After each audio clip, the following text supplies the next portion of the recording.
Bienvenue au festival de Ménigout de 2023. J'ai le plaisir d'inviter Céline Malèvre pour un film qui s'appelle Incroyable Plante. Donc on comprend de quoi il s'agit. Je l'ai vu, il est fort réussi. Il va passer sur France 3, je crois. Oui, okay. Tout à fait. Sur France 3 Nouvelle-Aquitaine, le 9 novembre à 22h55. Et après, on pourra le voir en podcast ou c'est juste un coup ? Il va être en replay, du coup, sur Internet. Et il y aura peut-être d'autres diffusions plus tard. Pour l'instant, on ne sait pas encore les dates. Bon, le titre a le mérite d'être clair. Ça parle des plantes et de leur pouvoir incroyable, de leur sens, de leur intelligence, c'est ça ? Tout à fait. On fait un petit tour d'horizon sur les capacités des plantes et notamment comment elles peuvent éventuellement communiquer, avoir des interactions avec d'autres êtres vivants, comment elles peuvent se défendre si elles sont attaquées. Et puis forcément se pose la question aussi quelque part, est-ce qu'elles n'auraient pas une forme d'intelligence, puisque c'est un sujet dont on parle pas mal ces dernières années. Et il y a eu pas mal polémique. Un peu polémique, carrément polémique. Et je voulais justement creuser un petit peu ça et voir un petit peu où on en était et essayer de tirer un semblant de vérité actuelle, en tout cas, sur les découvertes. Donc c'est un petit peu un bilan des connaissances ? Quelque part, oui, même si en 52 minutes, faire le tour du sujet, il y a tellement à dire. Grand public, c'est pas une thèse. Non, voilà. Et oui, parce que c'est un sujet qui n'intéresse pas toujours tout le monde, parce que les plantes, ça bouge pas. On sait à peine que c'est des êtres vivants. C'est un autre monde. Et les faire vivre, à part les timelapses, c'est-à-dire les accélérer, on a du mal à montrer que c'est intelligent. Donc il y a quand même pas mal d'intervenants et des gens assez pointus qui parlent justement de ce qu'on sait d'elles.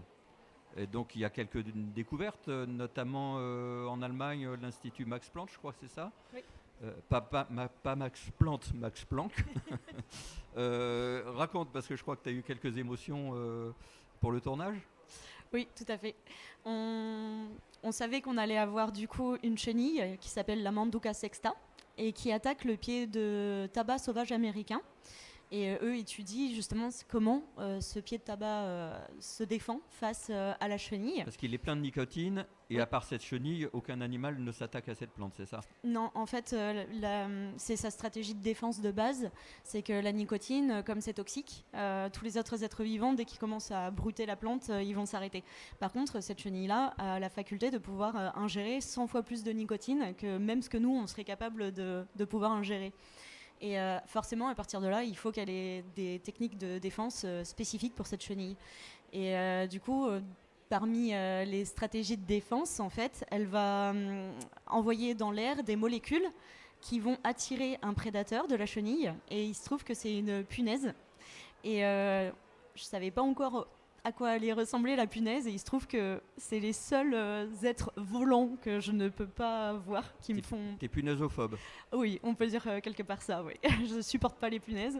Et du coup, on nous avait dit qu'on serait dans une tente avec les punaises, et je me disais, oh, le tournage, il va être sympa. Alors même un tournage sur les plantes, en fait, on risque d'avoir des émotions, c'est terrible ça. Oui. Puis finalement, elles étaient toutes petites, elles faisaient même pas 2 mm en taille. Donc finalement, ça allait. Hein. Et c'est une belle séquence d'ailleurs, parce qu'on les voit de très très très près, il y a une belle technique. Ça a été fait avec un objectif macro spécifique que Rémi Rapp, qui est l'un des techniciens sur le film, qui a fait les timelapses et qui a été opérateur de prise de vue, il nous l'a prêté avec Marie Liestang. On est partis en tournage du coup en Allemagne toutes les deux, et il nous a prêté cet objectif-là qui nous a permis d'avoir la punaise et la chenille qui font même pas 2 mm en plein écran. Donc c'était assez impressionnant de pouvoir avoir ces images, quoi. Alors ça, c'est juste une partie du doc, évidemment, c'est pas tout sur cette chenille. Et c'est aussi une technique de défense. Il y en a une autre, c'est les épines, et notamment des cactus. Et on va voir un extrait de Cactus Hotel, qui est un super film, avec un très beau fil conducteur, je trouve. Cactus Hotel, de Yann, non compliqué. Désormais, j'ai aussi ma part d'ombre. Parfait pour la toilette du matin dans le sable rafraîchi par la nuit. Avant le petit déjeuner. Bed and breakfast pour écureuil terrestre. Ma nouvelle existence commence, je deviens hôtel cactus. Les iguanes du désert sont capables de résister à la chaleur extrême. à condition d'avoir toujours un abri à proximité. Ils vont, ils viennent. Avec l'écureuil, ils sont déjà 2. Alors on parlait des techniques de défense des plantes, parce que les plantes perçoivent leur environnement, elles voient plus ou moins, elles entendent plus ou moins, etc. Et donc on parle d'intelligence des plantes. Plusieurs intervenants parlent de l'intelligence des plantes, notamment un philosophe. Où est-ce qu'on en est avec ça Parce que la polémique, c'est peut-être le terme neurobiologie, puisqu'elles n'ont pas de nerfs et que ça choque un peu, mais elles ont quand même une forme d'intelligence, c'est bien ce qu'on dit pendant le doc. Hein. Oui, justement, c'est ce qui fait polémique à l'heure actuelle par rapport à l'intelligence. C'est-à-dire qu'à la base, la définition d'intelligence, elle est basée sur l'homme. Et donc sur le fait qu'il a un système nerveux, un cerveau, et qu'il traite l'information en se représentant ces choses-là dans son cerveau, et ça passe par le langage, etc. Ça, forcément, les plantes, elles n'ont pas de cerveau, et elles n'ont pas cette forme de langage. Donc forcément, cette définition-là ne peut pas s'appliquer. Mais par contre, il y a d'autres définitions qui sont totalement applicables aux plantes. Et c'est ce que notamment, du coup, Quentin Guerneau, notre philosophe du film, nous explique en revenant là-dessus. Et chacun de nos intervenants a une petite phrase, nous dit ce qu'il en pense justement par rapport à tout ça. Ils sont d'accord pour dire qu'il y a une forme d'intelligence, mais qu'elle est différente de l'homme. Comme ça, on fâche personne. Hein. Il y a un intervenant, je crois que c'est Bruno Mouillat, c'est ça, qui dit quelque chose de très bien, parce que tous les sens et l'intelligence des plantes sont diffus. Ils sont en même temps nulle part et partout. Et nous, on a un sens, c'est le sens du toucher, qui pourrait être comparable à ce que vit une plante. C'est-à-dire que tout est partout. Une plante, on enlève 90%, elle est toujours en vie. Nous, on nous enlève la tête, on est un petit peu moins bien. Donc on fonctionne vraiment pas du tout de la même manière. Et c'est ça qui est vraiment intéressant. On va regarder un extrait de ton film, justement. On va découvrir 2 ou 3 petites choses.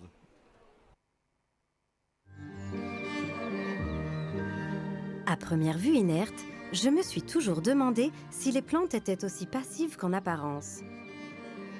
Et si elles pouvaient interagir avec les autres espèces, de quelque manière que ce soit. Ce chêne sans terre qui est derrière moi, il ne peut pas survivre, il ne pourrait pas survivre, croître, pousser, s'il n'était pas associé à ces champignons symbiotiques. On pense souvent que les plantes sont pas sensibles parce qu'elles n'ont pas des organes de sens qu'on voit immédiatement, comme nos yeux par exemple. En fait, les plantes sont très sensibles, mais elles ont des capteurs, des récepteurs qui sont diffus. Le seul sens qui ressemble un peu chez nous, c'est le toucher.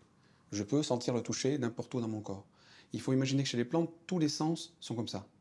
Donc elle a déjà une information qui est très distribuée par rapport à nous. Je découvre clairement le pouvoir qu'ont les végétaux, l'intelligence qu'ils ont entre eux de pouvoir constituer des habitats si diversifiés, d'être eux-mêmes autant diversifiés, et aussi toutes les utilisations en fait, qu'on peut en avoir. Et ça, on l'a oublié.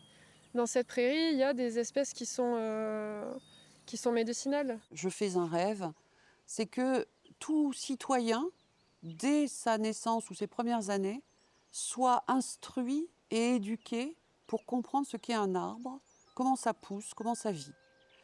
Pas pour faire des scientifiques, des armées de scientifiques, pour faire des citoyens éclairés qui connaissent le monde végétal et qui savent que le monde végétal est fondamental pour la vie sur la planète.